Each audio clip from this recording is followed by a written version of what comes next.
This is Zahra, and we're on English Story TV. So listen and enjoy. The devil's in the details. Someone knocked at her door just as Victoria was about to leave her flat. It was strange because she hadn't heard the lift or anyone on the stairs. She quickly tried to put on her other shoe and nearly fell over. There were many unopened letters, probably asking for money, on the floor. She was late to work for the third time this month, and now she had a visitor. Great, she thought. She opened the door and tried to smile in a way that would say, I'd love to talk, but sorry I can't. And how are you today, Victoria? The man at the door asked, Good, I hope. If not, I bring you an eternity of warmth and best wishes from the wonderful director of my company. Victoria's smile disappeared. How did he know her name? You know how I can be so sure? He asked. I am the wonderful director of my company. I'm sorry, said Victoria. I really have to go. I'm late for work. Time. He sounded sad. That's what they all want. Time or happiness. Which one would you like more of? Listen, really, said Victoria. I'm not interested. Sorry. We've got a special offer on, he replied. 25 years of extra life in exchange for eternity. Or, he smiled, double your happiness for the same price. Price? She repeated, confused. There are no hidden charges. We take everything you have forever. Victoria thought it was strange that he was wasting time on such a stupid joke. Then I want 50 extra years, or 4 times more happiness, she jokes back. Oh, you could, he said. But I have to tell you, the quality of the years goes down after 25. I recommend choosing happiness. He pushed the lift button for her. Of course, it was obvious that she was going down because it was morning and she was dressed for work. Okay, so her smart bag only had sandwiches in, not important papers, and her suit was secondhand. One day she'd think of a job she was good at, and that paid well. Sometimes Victoria felt as if her sister was the only lucky one in the family.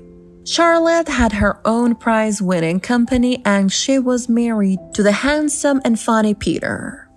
The only thing wrong with Peter was that he didn't have a twin for Victoria to marry. Even the way Charlotte met Peter sounded like a film. After a lot of bad luck, Charlotte was in a car accident. At first, the doctors said she would never walk again, but then a new doctor, Peter, started work at the hospital. With Peter's help, Charlotte was walking again in just a few weeks. Even he joked that no one had known he was such a good doctor before he met Charlotte. He asked her to marry him 2 months later. Half a year after the accident, Charlotte started her company and now they lived in the most expensive part of London. Victoria was happy for her sister, of course, and she loved visiting their house and seeing their beautiful children, Gabriella and Angela. But sometimes it made her feel bad that she didn't have any good luck for herself. Remembering Charlotte's accident made her think. It was impossible to know what might happen in the future. But what if I get killed by a bus tomorrow? Then your perfect life will only last one day. Time or happiness? I can only offer one. I can't do miracles. Another company does those. Well, maybe you should change jobs, she said, and pressed the lift button herself. No, he said. I've tried working for them. Their sales team makes a very different offer. Have a hard life now, then be happy for eternity. Some customers like the idea, but honestly, it's much harder to sell it. The lift wasn't even moving, so she turned towards the stairs. She was going to be so late to work, but as she started down the stairs, she suddenly remembered something. Oh no, she said. Gabriella and Angela, her little niece's birthday presents, were still sitting on the kitchen table. There wasn't time to go back and get them now. It's time you want, isn't it, Victoria?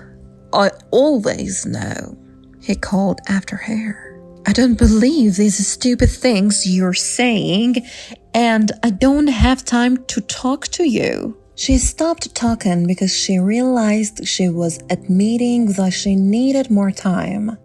Then she screamed as he slid down the banister and suddenly appeared in front of her, floating in the air with his arms and legs crossed. He said. You'll want happiness instead. Victoria moved backwards and put her hand against the wall so she wouldn't fall. Now she knew who the strange man was. I'm happy enough. Thanks, she said, starting to run down the stairs.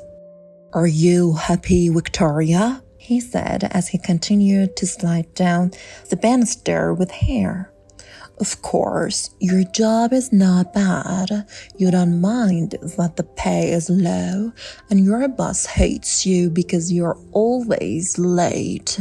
I'm sure you'll find the money to pay your rent, just like you usually do. You can't know that, she shouted. Anyway, money doesn't buy happiness. True, Victoria, true. It's love that makes the world go round. Exactly, she said. 5 more floors to go. I'm sure one day you'll meet someone, he said. I don't need a man to be happy. So, if that's all you're offering, you're so clever, Victoria, he continued. So few people understand that happiness comes from inside us, not from things we can buy or from other people. I see that you're cleverer than many of our customers. 25 years extra then. I can see it in you, Victoria. You won't waste them. But 25 more than what? No. He turned the last corner with her. I don't tell you how long your life is. We've tried it with customers and it doesn't work. When people know how long they are going to live, they don't enjoy their lives. I don't believe in any of this or in you. He jumped off the banister and held up something small and white. Your sister didn't believe it either, he said. Not until she had her accident. Here's my card if you change your mind. And he disappeared. Victoria was alone on the stairs, her mouth open in shock.